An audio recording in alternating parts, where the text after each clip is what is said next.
Okay, so what we're going to do today is the Godzilla SD7 AC bracket.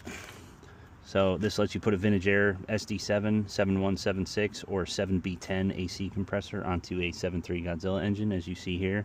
This is a sold unit. I did Cerakoted stock manifolds because I hate the way they look factory and they just get rusty and crappy looking. I have the Ford Racing front feed system on it. This works only with the stock timing cover at the moment. It's billet aluminum. You get these two pieces. You get 3 T30 bolts, 2 short, 1 long, and then you also get these bolts as well, one with a washer, one without. The one without is for the compressor. The one with the washer will go through this bracket. So where we're going to start, as you can see how this is notched, this is going to go like this. Obviously at first glance you're going to go, oh, that doesn't work correct.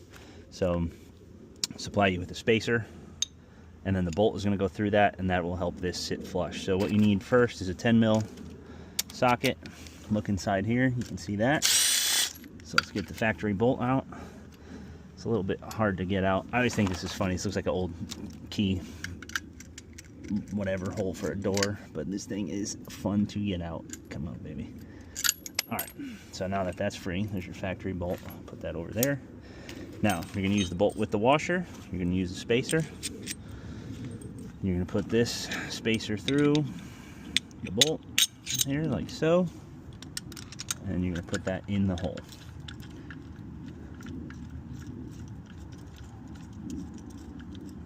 Like so.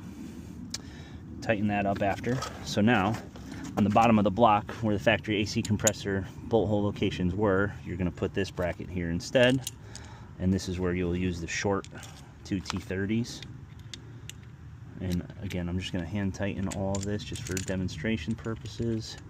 You want the fat side to face the front drive, not away from it. Just like so. So that's that. Now this bolt is going to be what holds the compressor to the base right there. And then this longer Torx or Allen head bolt, sorry, which is countersunk, is going to go through the bracket like so into the compressor. So that'll secure the top of the compressor to it. So I'm just going to grab my compressor really quick and we'll get back to it. Okay, here's my compressor. I supply everyone with a black compressor. Now my picture shows the aluminum or natural finish one, but I just like the black ones better. So I pay a little bit more for them, but I don't care, I just charge the same price for them at this moment until they go up. So you're gonna lay the compressor on like so. You're gonna put the bolt through the back here. Come on. So now, just so you guys know, the front of these compressors are threaded, as you can see. So this bolt is gonna go through said compressor hole. So that's kind of how it's held on. So back the bolt, put it through. You can hand tighten this a little bit. It should be a 13mm. Yep, so 13.